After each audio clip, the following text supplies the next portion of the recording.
Welcome to Tales of Africa, where ancient wisdom lives through stories passed from one generation to another. Tonight, I invite you to journey with me into the heart of the African savannah, a land of blazing suns, quiet dangers, and lessons hidden in plain sight. This is not just a story about animals. It is a story about power, pride, and the kind of intelligence that doesn't roar but endures.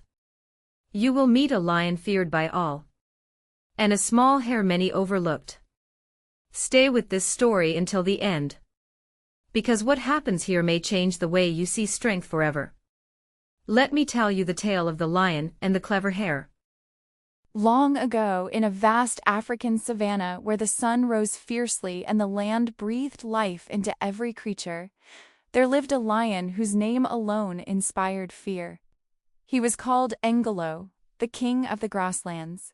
Ngolo was powerful beyond measure. His mane shone like fire under the sun, and his roar rolled across the plains like thunder. Once the animals respected him for his balance. He hunted when he was hungry. He rested when he was full. But power has a way of changing those who stop listening. As seasons passed, Ngolo grew impatient. He no longer hunted out of need but out of desire. He killed not because he was hungry, but because he could.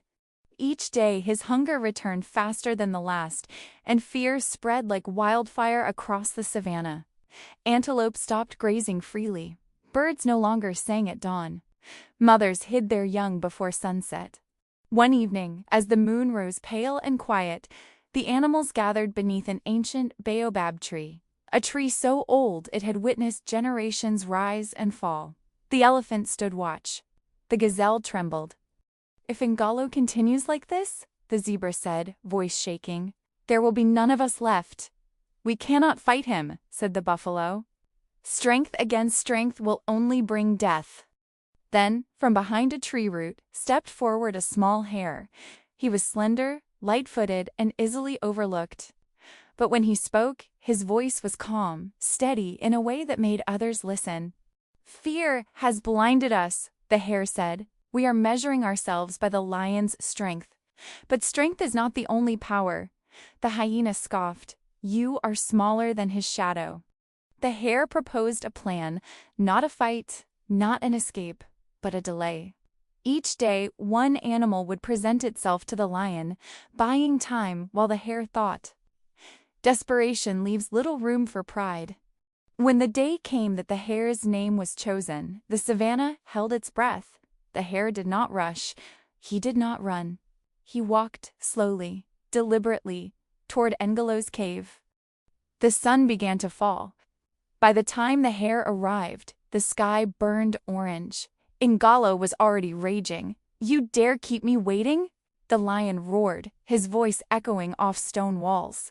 The hare dropped low, trembling just enough.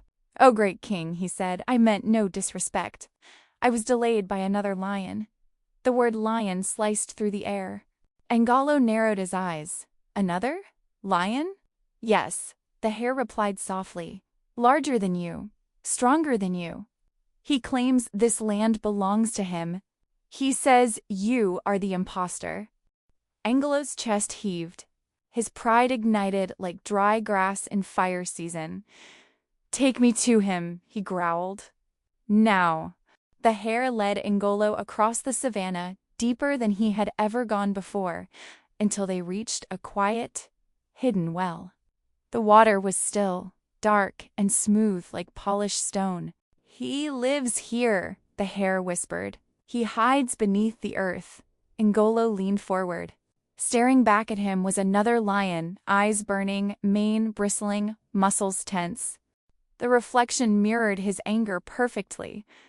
With a furious roar, Ngolo leapt forward to attack his rival. The water closed over him. The savannah waited. Night passed, morning came. The sun rose, and no roar followed. Slowly, cautiously, the animals emerged from hiding. The plains felt different, lighter, quieter. The lion was gone. The smallest creature had defeated the strongest. And so, elders would later say, strength without wisdom destroys itself, but wisdom even in the smallest form, can protect many, and that is why the hare is remembered. And so, the savannah grew quiet once again. The lion learned that strength alone is never enough. And the hare reminded us that wisdom speaks softly but carries far. Remember this. Those who pause to think will always outlast those who rush to rule. Thank you for listening to this tale. Until next time, may your mind be sharp and your path be wise.